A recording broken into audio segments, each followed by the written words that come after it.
Ini adalah yang menjelaskan kenapa seorang manusia itu maksimal itu bisa kena diabetes itu 4 kali. Dok, aku 4 kali, Dok. Nah, Karena demam berdarah semengerikan itu sih aku ngelihatnya ya. Benar, Karena kayaknya kayak demam-demam aja tapi tiba-tiba trombositnya rendah banget Iya. gitu-gitu. Aku takut banget sih dan menjaga banget jadinya. zaman saya kecil dulu kan taunya kan 3M kan, menutup, menguras dan mengubur. Nah, kalau misalnya sekarang tuh namanya udah diganti tuh menjadi 3M plus. Oke. 3M plus tuh masih menutup juga, masih menguras juga, tapi sekarang sudah tidak mengubur tapi mendaur ulang.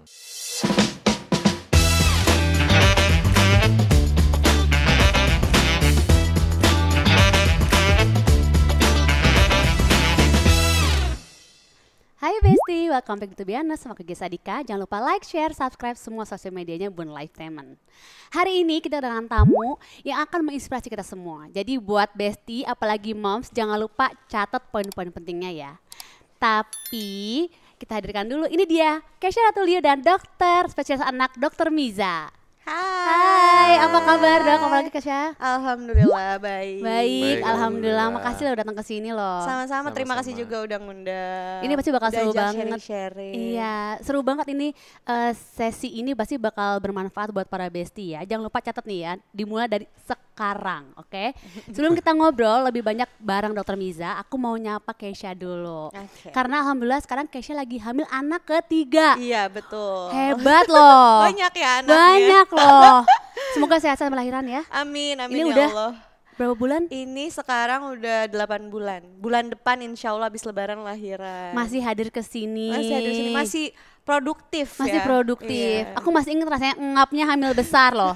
Dia masih bisa berbicara, di sini aku udah kayak gitu, nggak bisa kayaknya ya. Nanti kalau udah ada newborn malah nggak bisa kemana-mana. Iya, ya kan? benar. Jadi nikmatin deh. Sekarang sebelum lahiran digeder dulu ya. Iya betul. Bahasa Sunda ya digeder tuh ya. Tapi sekarang kamu udah menjadi seorang ibu. Boleh cerita nggak sih selama perjalanan peran sebagai ibu, apa yang paling kamu syukuri?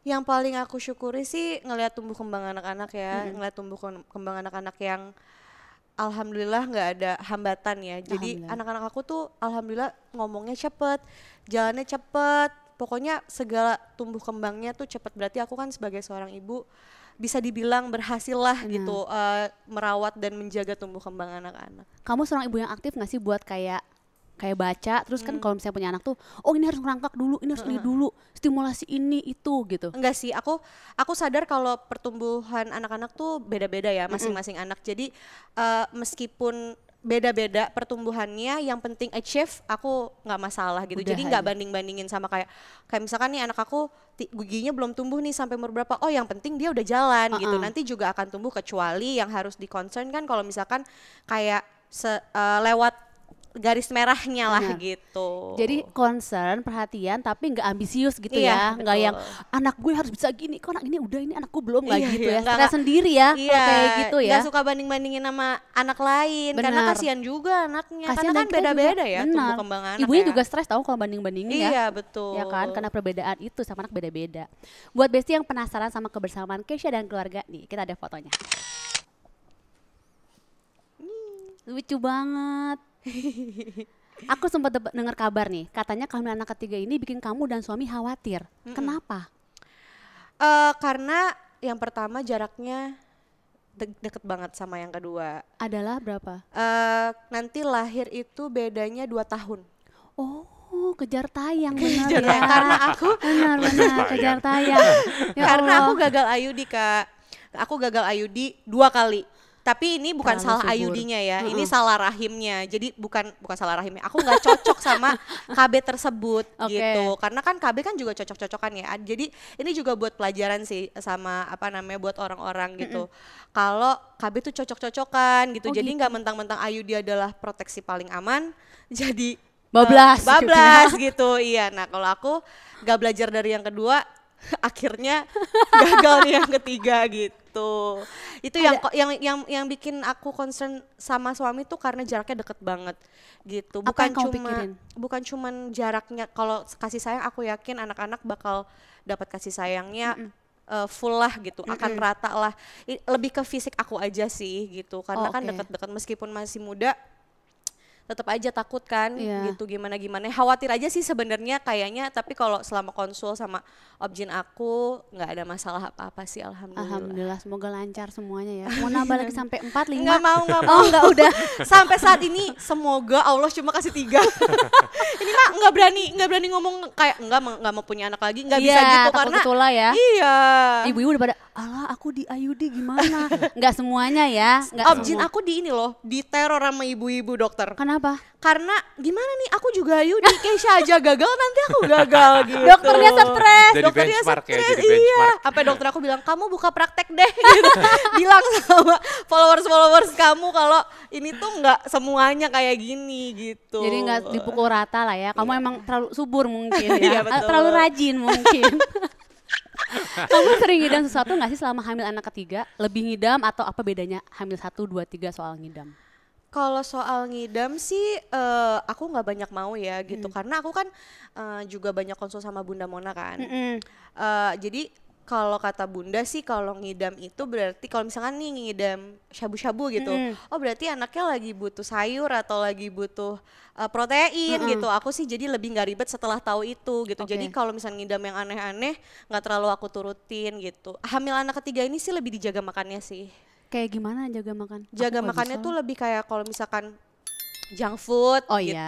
gitu, lebih ke makan real food. Tapi kalau sekali-sekali pengen sih nggak apa-apa sih. Boleh lah, gitu. tapi nggak sering-sering lah Iya. gitu ya. Nggak yang ribet kayak sampai aku pengen laksa di Singapura gitu, enggak.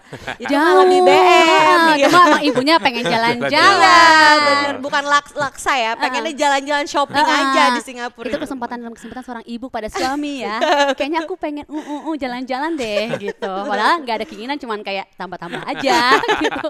Kesempatan gitu. Dok, ini pertanyaan agak random sih ya dok ya. Iya. Tapi mungkin bisa jadi informasi penting buat para moms yang lagi nonton. Sebenarnya ngidam itu beneran punya pengaruh nggak sih ke anak dok? Karena banyak yang bilang kalau ibu hamil itu ngidam tertentu harus diturutin biar anaknya nggak kenapa-napa. Secara medis tuh nggak ada. Jadi Oh, nggak secara medis tuh ngidam itu sejauh yang saya tahu ya, mungkin kalau misalnya ada yang lebih tahu juga mohon maaf. Tapi sejauh yang saya tahu, ngidam itu tidak bisa dijelaskan secara medis. Pasti ada pengaruh dari hormon yang sangat apa istilahnya, Bergejolak? lagi sangat bergejolak mungkin gampangnya. Pasti ada kayak urusan ke sana, tapi itu kenapa bisa jadi permintaan yang cukup random dan yang paling ditakutin kan sering pertanyaan juga ke saya kan adalah gimana kalau misalnya nanti nggak diturutin nanti anaknya ngiler gitu kan, nanti anaknya jadi ini anaknya jadi gitu. Itu enggak sih, itu bisa saya pastikan kalau itu nggak akan ada pengaruh apa-apa ke anak. Itu mitos dok, anak Mitos, ngeces ya. itu mitos. Mitos, Ternyata. betul. Benar ya, Betul, Dok ya? betul. Oh, kadang kan suka anak ngeces tuh, anaknya ngeces dulu ibunya hamil nggak turutin apa nih, Betul. anaknya ngeces nih, supaya gitu Betul. kan. Itu biasanya pengen cari-cari masalah aja. Tuh, Besti, catat ya. Jadi nggak ada hubungannya ya dok ya tadi Nggak ada. anak ngeces atau ngiler sama ngidam ya dok Betul. ya. Pas banget karena kita menghadirkan Dokter Miza sebagai dokter spesialis anak di sini. Aku juga mau sekalian tanya-tanya deh sama dokter. Tapi aku mau tampilin artikel berikut dulu. Update kasus DBD di Jateng 2024, serang anak-anak 244 orang meninggal. Demam berdarah ini kan penyakit yang sangat berbahaya ya dok ya. Betul. Karena bisa menyebabkan kematian. Bener nggak sih dok kalau anak-anak itu lebih rentan terkena penyakit demam berdarah? Anak-anak lebih rentan terhadap penyakit demam berdarah, jawabannya iya dan tidak sih, karena sebenarnya semua kelompok umur berdasarkan penelitian yang paling baru itu 2020 kalau saya nggak salah ingat, itu semua kelompok umur tuh emang punya risiko yang sama karena kan dia kan gigitan nyamuk ya. Jadi ya mau umur berapapun kalau digigit nyamuk ya dia bakalan sakit. Nyamuknya nggak bisa milih ya dok ya? Nggak bisa umur milih, berapa? betul. Nah, tapi kalau misalnya menurut datanya memang yang paling tinggi angka yang isinya komplikasinya dan juga angka yang terinfeksinya memang adalah kelompok umur anak berusia 5-14 tahun. Oke. Betul, tapi bukan berarti di bawah 5 aman dan di atas 14 tahun kayak kita di atas 14 tahun beda dikit ini juga aman ya, enggak juga, tapi maksudnya kalau berdasarkan data memang yang paling tinggi adalah kelompok umur tersebut. Oke, 5 sampai 14 5-14 tahun. ha. Ada varian penyakit demam berdarah yang baru nggak sih dok belakangan ini? Atau mungkin ada yang dicurigai dapat menyebabkan penyakit demam berdarah? Kalau misalnya penyakit varian baru tuh setahu saya memang belum ada. Tapi sejujurnya kalau misalnya obrolan kami antar dokter anak, kok kami ngerasa 1-2 tahun terakhir ini gejala dari demam berdarah tuh agak severe gitu.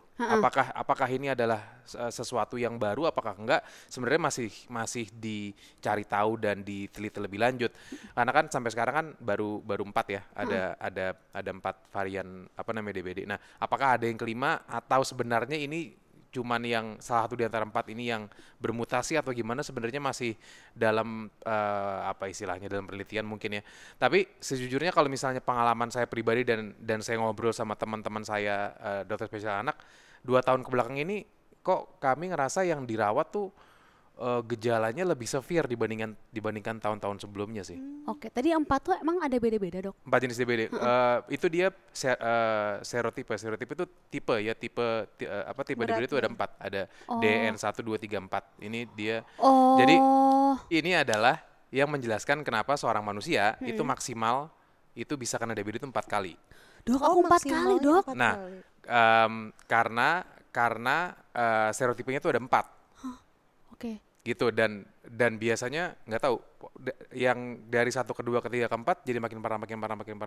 Harusnya aku dirawat sampai di apa namanya, tambah darah transfusi lagi, kan. Transfusi. Ya biasanya semakin yang kedua, yang ketiga, keempat itu apa namanya, gejalanya adalah dia semakin parah. Nah itu dia karena ada 4 serotipe. Jadi orang kalau misalnya udah kena serotipe yang pertama, dia udah nggak bisa kena lagi yang serotipe pertama, karena kan badan kita udah kayak ngebentuk imun kan. Terus habis itu nanti kalau misalkan kena lagi berarti ya diantara yang ini. Nah tapi yang kayak tadi saya bilang ada kemungkinan kayaknya, walaupun ini masih belum resmi, saya juga cuma bacanya dari kayak penelitian yang belum terlalu besar. Ini ada yang ditakutkan ada serotipe yang kelima ini. Aduh. Nah kalau misalnya serotipe kelima ini beneran ada, berarti masih ada kemungkinan sekali lagi kena. Udah cukup 4 kali, Dok. Beneran, Dok. Iya. Nauzubillah, nggak mau, takut banget ya, Dok, sama DBD. Dulu kayaknya waktu masih muda gitu, takutnya biasa aja. Punya anak makin takut sama DBD. Pasti. Kayak, wah kalau nyamuk tuh heboh. Wah gak boleh nyamuk di rumah gitu. Kalau lingkungan rumah bisa jadi penyebabnya nggak sih, Dok? Lingkungan rumah, nah jadi kan apa DBD kita semua tahu ya penyebabnya kan gara-gara nyamuk kayak Aedes aegypti ya. Nah nyamuk Aedes aegypti ini adalah nyamuk yang beda sendiri dengan nyamuk-nyamuk lainnya. Kenapa? Karena dia mungkin kalau misalnya di dunia pernyamukan dia nyamuk gaul ya, karena dia maunya tinggalnya di daerah perkotaan. Beda kalau misalnya kayak nyamuk-nyamuk lain, kayak misalnya yang paling umum kan misalnya malaria. Malaria kan adanya kan di hutan-hutan, pedesaan gitu kan, kayak di daerah Papua gitu kan, apa daerah timur sana kan banyak. Nah tapi kan dia kan tidak ada di kota kan. Jadi nyamuknya kurang suka bergaul mungkin. Nah kalau misalnya si Aedes aegypti ini dia adalah nyamuk yang disebut urban mosquitoes. Jadi dia adalah nyamuk yang dia sukanya tinggalnya di antara manusia. Jadi milih-milih ya, Dok. Betul. Jadi rumah dan juga perumahan itu adalah tempat tinggal dia. Gitu. Jadi dia bisa kena di rumah, bisa kena di sekolah, mungkin bisa kena di mall, mungkin bisa kena di kafe, mungkin bisa kena di restoran. Gaul banget karena kan ya, dia gaul nyamuknya mungkin ya. kalau misal pakai celana dia pakai baggy kali sekarang. Nyamuknya pakai celana baggy mungkin sekarang. Gitu. Jadi di mana aja bisa kena.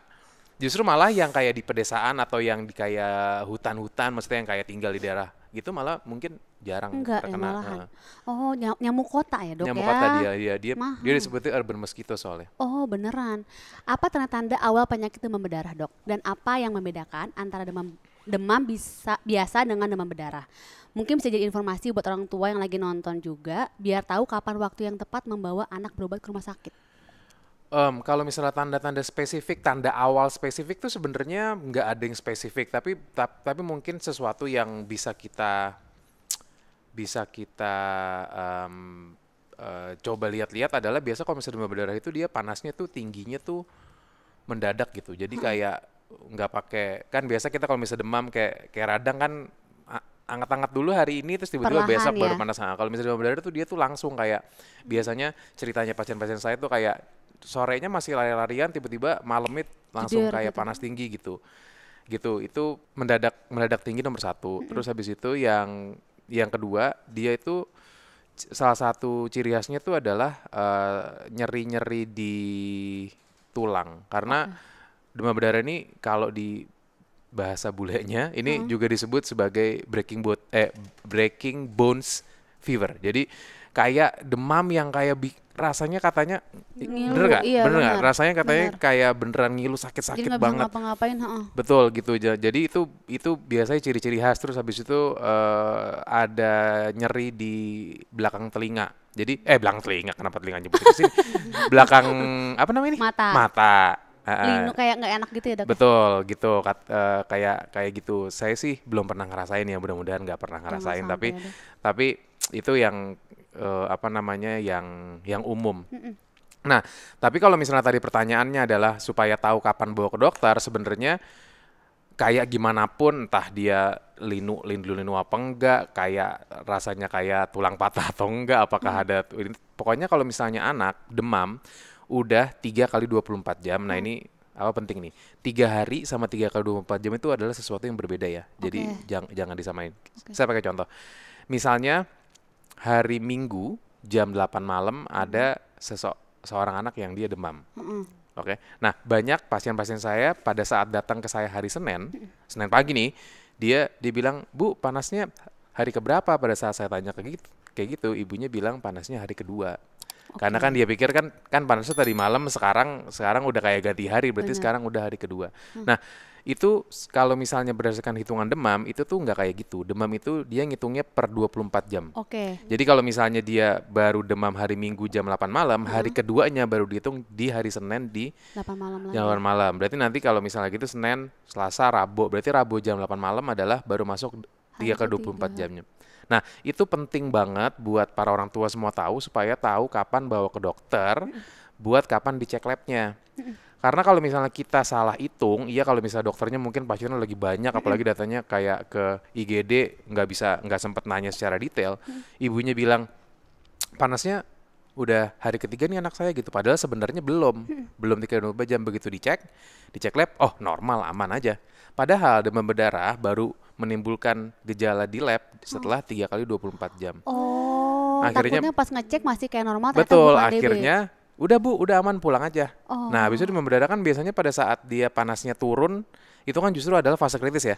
Nah, biasa begitu pas di rumah, orang tuanya merasa, oh anaknya lemes nih, tapi udah nggak demam, oh kan udah dicek lab, udah aman aja. Akhirnya tidak lagi dibawa balik ke dokter karena merasa udah dicek lab dan sudah aman. Padahal timing pengecekan labnya dia nggak pas. Gitu, nah makanya saya selalu ngomong dimanapun 3 hari sama 3 kali 24 jam itu adalah hal yang berbeda. Kalau untuk panasnya dia mental-mental terus atau dia bisa turun dok? Kalau misalnya demam berdarah biasanya dia mental-mental. Mental-mental tuh artinya turun tapi turunnya nggak nyampe normal kan maksudnya. Iya betul gitu. Jadi kalaupun cepat lagi naiknya lagi betul, gitu. kalaupun kita kasih obat dari 39 dari 39 misalnya cuma turun sampai 38, habis itu jarak 1-2 jam habis itu nanti naik lagi gitu. Iya ya dok. Itu kalau kayak gitu harus harus diwaspadai ya dok ya. Betul, kalau misalnya kayak gitu. Apalagi kalau misalnya 3 kali 24 jam itu dia masih demam sih. Gitu. Berarti harus catat itu adalah demam itu 3 hari sama 3 kali 24 jam itu berbeda ya dok. Jadi ntar kasih informasi ke dokternya harus yang akurat, jangan salah kasih informasi karena takutnya cek labnya tadi nggak sesuai. Kalau karena belum kebaca. Langsung kalau misalnya masih bingung, kalau nggak langsung kasih tahu ke dokternya, dok demam dari hari Minggu jam 8 malam gitu, biar nanti dokternya mikir sendiri aja. Iya dokternya mikir sendiri ya. Kita kadang suka keder ya dok. Saya kadang-kadang kalau anak sakit kayak dunia runtuh, saya ikutan lemas juga gitu kayak ya kan nggak bisa ngapa-ngapain kayak stres sendiri anaknya. Apalagi kalau demam takut banget dok. Aku dok ya kan kayak takut apalagi malam-malam tuh. Paling deg-degan. Karena biasa demam kalau misalnya malam kan dia demam lebih tinggi kan. Iya, terus kita takut ketiduran kayak harus ngasih obat gitu kan, takut kan dok. Nah, kalau dari Keisha punya pengalaman pribadi soal penyakit demam berdarah nggak sih? Kalau aku alhamdulillah belum pernah merasakan, anak-anak juga belum, jangan sampai ya. Tapi di sekitar aku tuh sering banget kayak kemarin nih, sahabat aku bertiga, jadi suami, istri, sama anaknya itu masuk rumah sakit tiga-tiganya karena demam berdarah. Nah makanya aku kayak dari situ, terus ponakan aku juga kemarin sempet. Itu aku bener-bener jadi aware banget gitu, apalagi kalau misalnya kayak anak-anak lagi nginep di rumah mama, nginep di rumah mertua, itu pasti jadi kayak kalau pas ketemu terus ada bentol-bentol, itu pasti aku langsung kayak aduh takut. Bener, sama, gitu. Karena demam berdarah semengerikan itu sih aku ngelihatnya ya, karena kayaknya kayak demam-demam aja tapi tiba-tiba trombositnya rendah banget gitu-gitu. Aku takut banget sih dan menjaga banget jadinya karena lingkungan sekeliling aku tuh pernah mengalami hal tersebut. Aku alhamdulillah sampai sekarang sih belum sih. Jangan sampai Jangan ya. sampai. Emang nyamuk ini menakutkan ya dok ya, Betul, perkara nyamuk betul. ini Saya bikin takut. saya apa namanya sambungin nyautin dikit ya mengenai tadi apa bentol-bentol Bentol-bentol. atau bintik-bintik merah. Makanya pada saat tadi saya ngomong saya sama sekali tidak menyebutkan bintik-bintik merah. Padahal kan itu adalah sesuatu yang kayaknya semua orang tahu ya. Kalau salah satu tanda demam berdarah adalah ada bintik-bintik merah. Nah, kalau nanyanya sama dokter anak, biasa dokter anak tidak akan menyebutkan itu. Kenapa? Karena kalau pada anak, kalau bintik-bintik merah itu sudah keluar, biasanya trombositnya udah Rendah banget. Jadi kalau misalnya bintik-bintik merah itu keluar, harapan kami anak itu dia udah dalam kondisi di rumah sakit dalam keadaan diinfus, jangan pas di rumah. Karena kalau misalnya tadi misalnya saya bilang demam berdarah selalu tandanya adalah ada bintik-bintik merah. Terus habis itu yang Ditunggu apa yang ya? yang nonton habis itu kayak oh nih anak saya demam tapi nggak ada bintik-bintik merah udah deh nggak usah bawa ke dokter lagi. Nah ternyata begitu bintik-bintik merahnya udah keluar, nah itu biasanya kalau buat anak itu trombositnya udah turun banget karena itu bintik-bintik merahnya tandanya sudah ada pendarahan di dalam. Bintik-bintik merahnya tuh akibat pendarahan. Pendarahan, betul. Pendarahan di pembuluh darahnya, dia bocor pembuluh darahnya karena dia trombosit turunan. Makanya kalau misalnya buat anak, kami selalu mengharapkan bahwa bukan mengharapkan, tapi kalau misalnya ada bintik-bintik merah, kita tuh kepinginnya bintik-bintik merah itu udah dalam kondisi anak udah di rumah sakit dalam keadaan infus kepasang. Karena kalau misalnya di rumah bintik-bintik merahnya muncul, baru dibawa ke rumah sakit itu biasa dia trombositnya udah drop banget, darahnya udah kental banget, di infusnya aja itu susah banget. Iya. Jadi nggak semuanya ada bintik merah karena tergantung tadi ya dok ya. Betul. Oke, berarti Trombositnya. jangan sampai nunggu ada bintik merah aja. Betul, makanya tadi saya cuman kayak iniin mengenai harinya aja. Oke. Jadi biar tidak pada nungguin pada tidak nungguin bintik-bintik merah. Oh oke, itu pengetahuan baru sih buat aku juga. Nah kasus penyakit demam berdarah kan pada anak ini mengkhawatirkan banget ya dok ya. Sebenarnya ada nggak sih dok produk anti nyamuk yang benar-benar aman untuk anak? Oke, jadi saya pakai ininya himbauan pemerintah dulu nanti akan saya sambungin dengan himbauan IDAI plus IDAI itu Ikatan Dokter Anak Indonesia plus WHO. Jadi kalau misalnya saya mau bilang kita tapi kayaknya kita tidak seumuran ya. Zaman saya kecil dulu kan taunya kan 3M kan menutup, menguras dan mengubur. Ini nggak ada yang sangkatan saya di sini. Ya. Nah kalau misalnya sekarang tuh namanya udah diganti tuh menjadi 3M plus. Oke. 3M plus tuh masih menutup juga, masih menguras juga, tapi sekarang sudah tidak mengubur, tapi mendaur ulang. Jadi benda-benda kalau dulu kan benda-benda ada apa-apa dikubur gitu kan. Nah, kalau sekarang didaur ulang. Nah, terkait dengan pertanyaan tadi, dia ada di plusnya. Yang dulu tuh nggak ada. Plus tuh adalah menghindari gigitan nyamuk. Menghindari gigitan nyamuk itu kalau secara mekanik secara mekanik mungkin pada saat tidur menggunakan kelambu.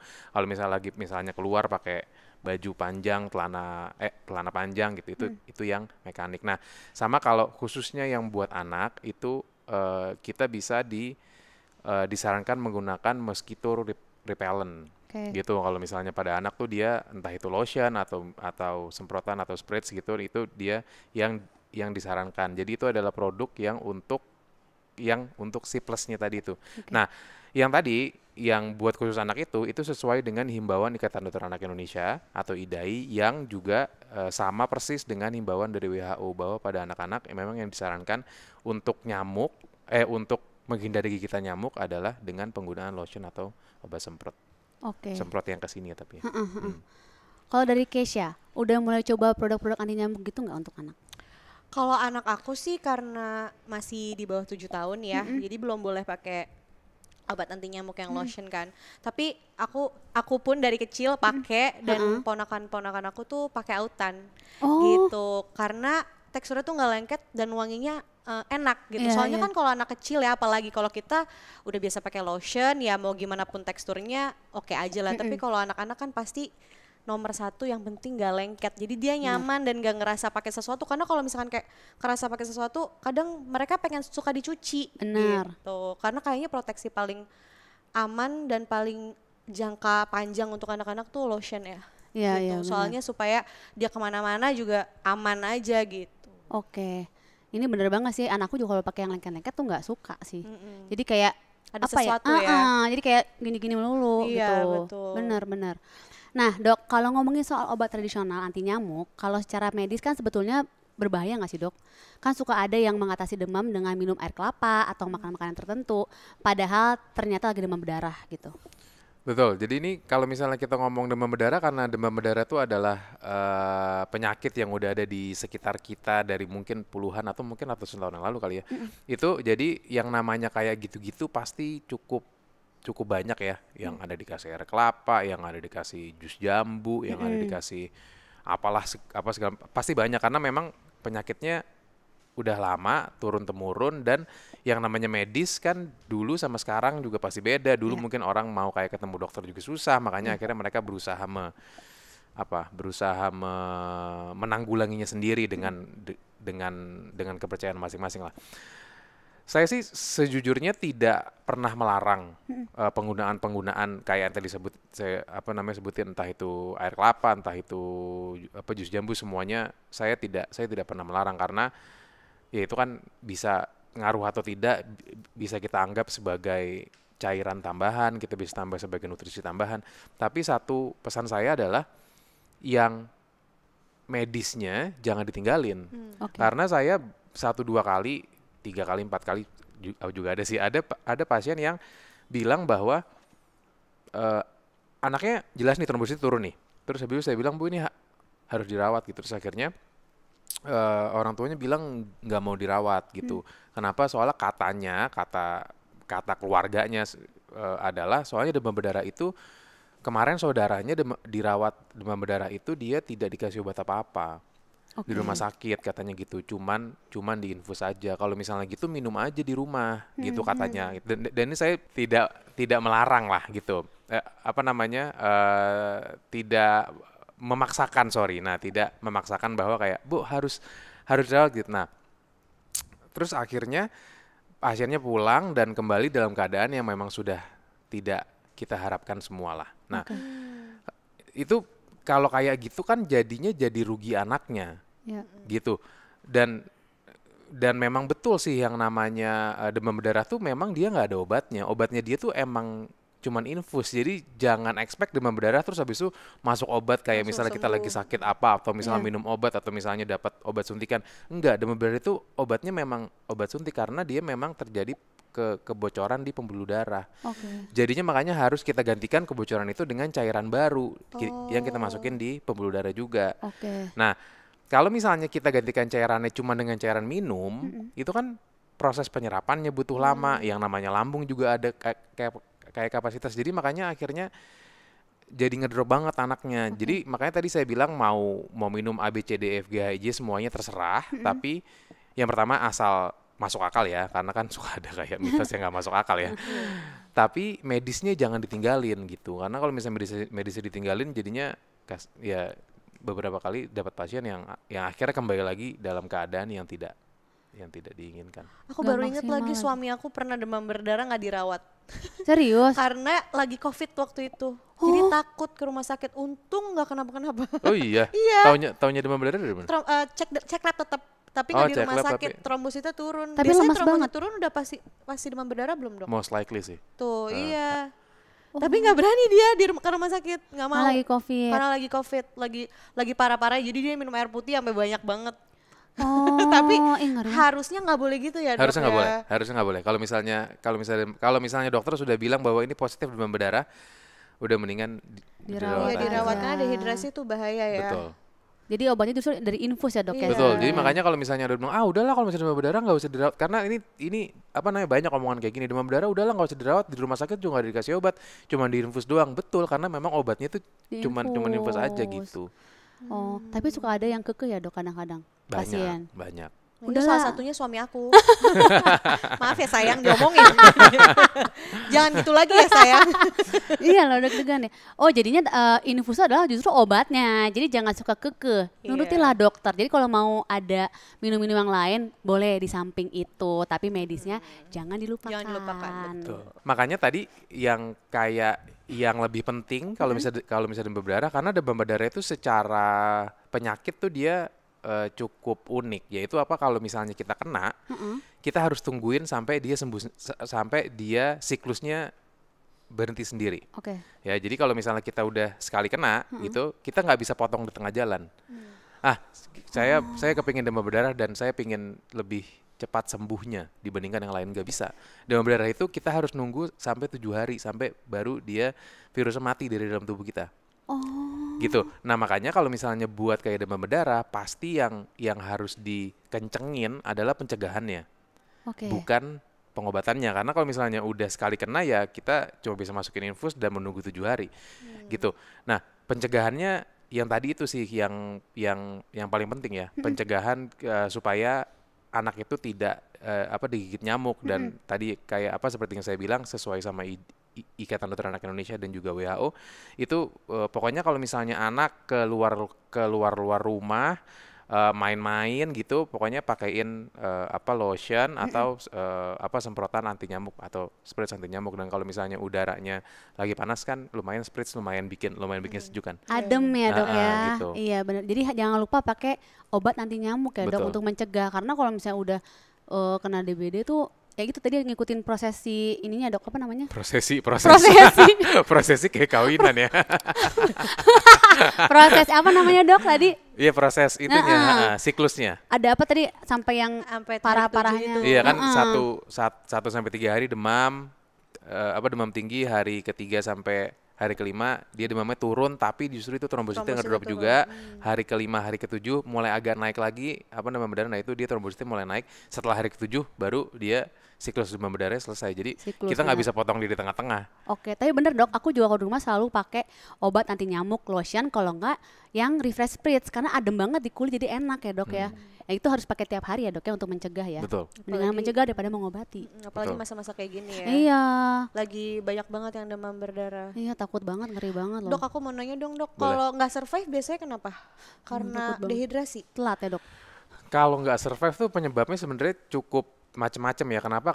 Karena demam berdarah itu dia virusnya nyerangnya dia ke pembuluh darah. Nah, pembuluh darah itu kan ada di setiap sentimeter di tubuh kita kan. Jadi pembuluh darahnya itu dia leaking itu apa sih?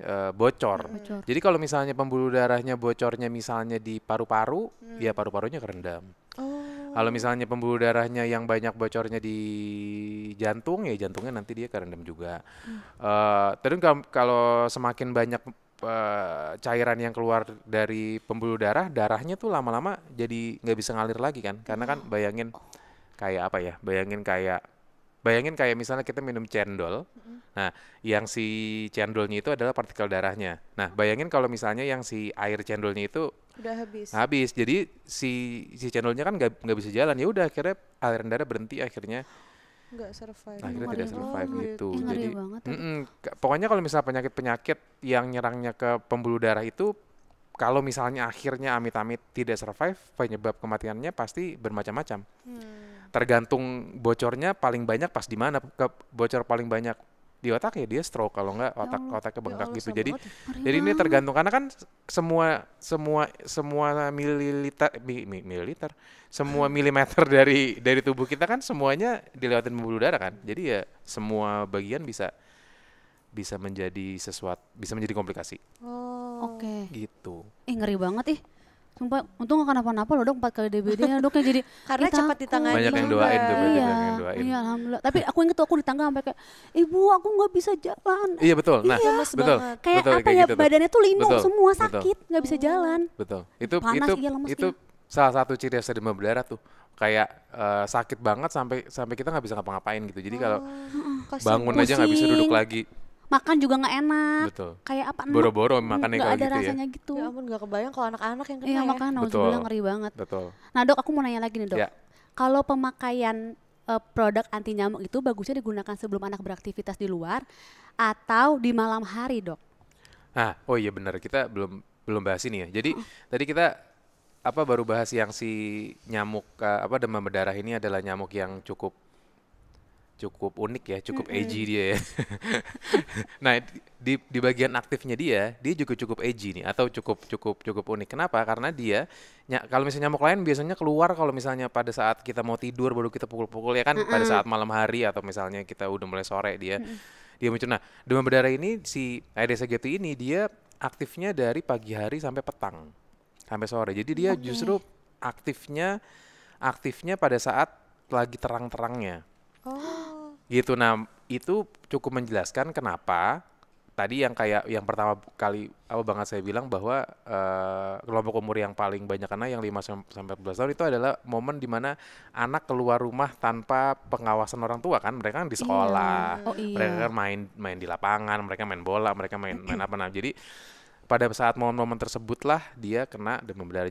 Jadi kalau misalnya kita ngomongin demam berdarah saja sebenarnya lotion anti nyamuk itu kita pakeinnya adalah justru pada saat anak beraktivitas siang hari, Oke. pagi, siang dan juga sore. Oke. Nah, tapi kalau misalnya malam ya kan ada kayak nyamuk lain ya, tapi walaupun bukan nyamuk demam berdarah. Tapi sebenarnya sih basically kita bisa pakai lotion itu kapanpun sih.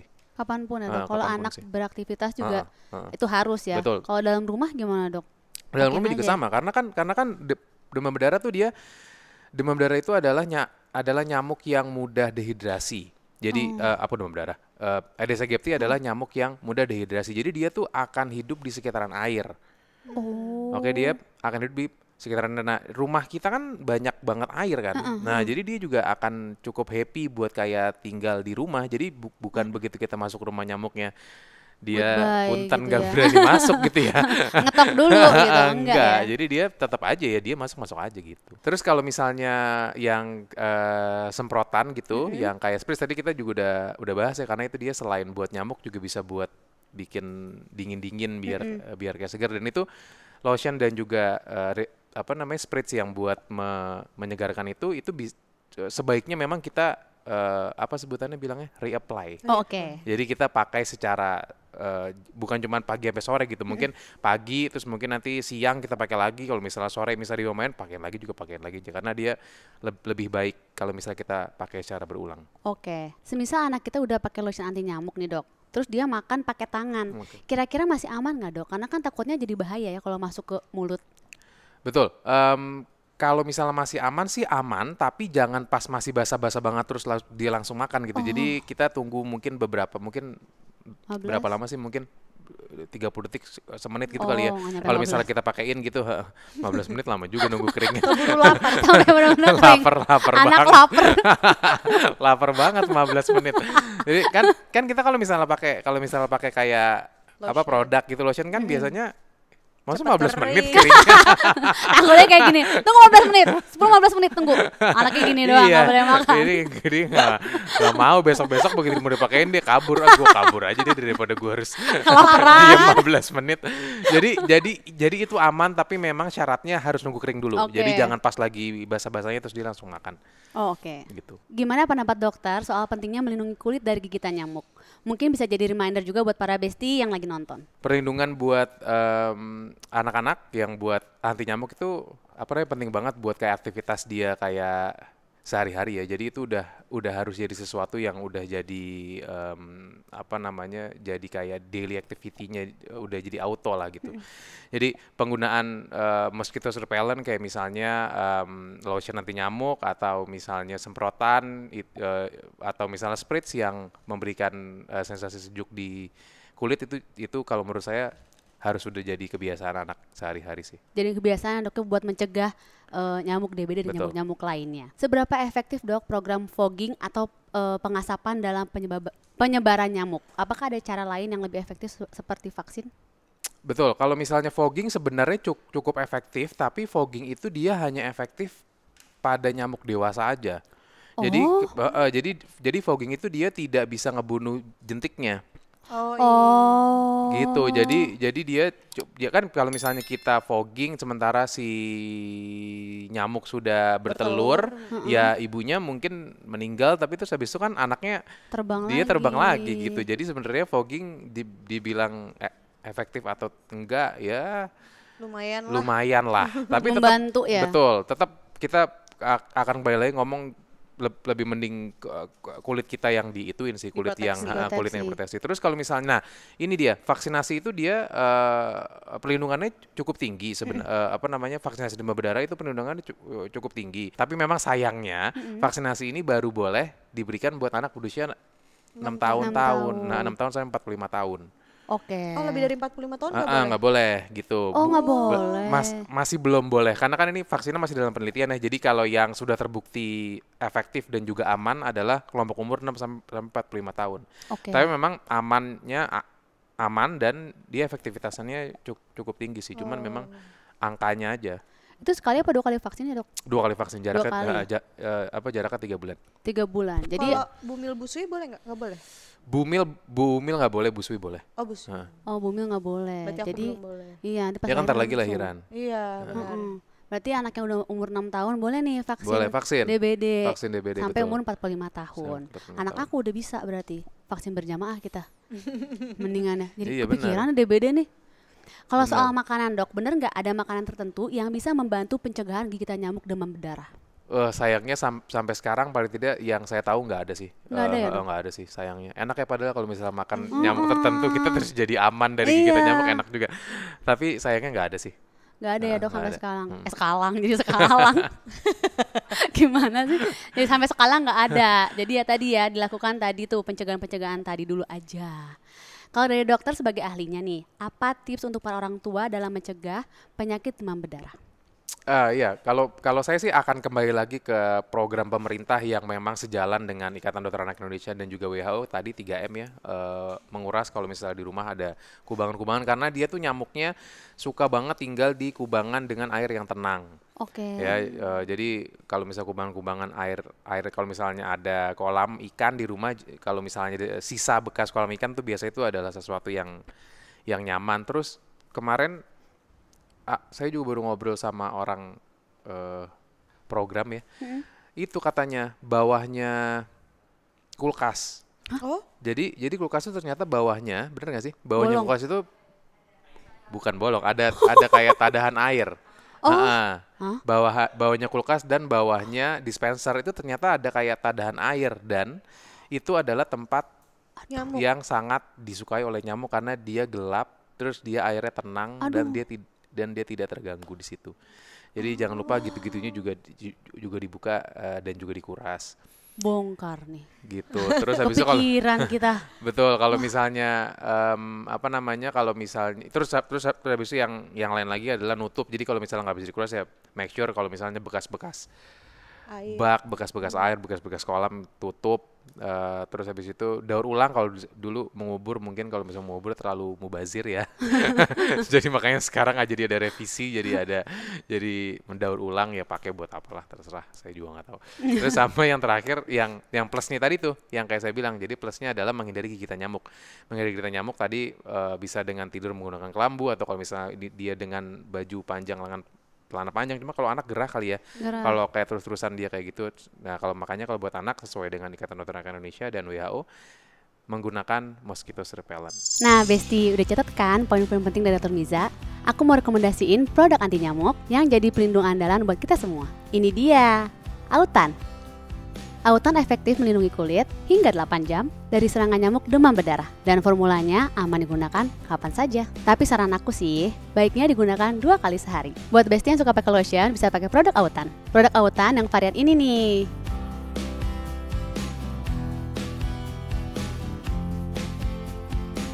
Tapi kalau lebih suka yang satset, bisa juga pakai yang ini. Autan Refresh Spritz ini memiliki sensasi sejuk di kulit. Ingat ya Besti, Autan aman untuk anak-anak usia 7 tahun ke atas. Jadi nggak perlu khawatir kalau anak aktif di luar rumah atau takut akan kerasa panas dan lengket di kulit. Jangan lupa selalu siap Autan. Oke, thank you Dr. Miza dan Kesha datang ke sini. Seru banget obrolannya, insightful banget, bermanfaat banget. Makasih ya Dok, Kesha datang ke sini ya. Terima kasih. Thank you juga Besti udah pada nonton. Jangan lupa like, share, subscribe semua sosial medianya Bun Live Temen. Bye Besti.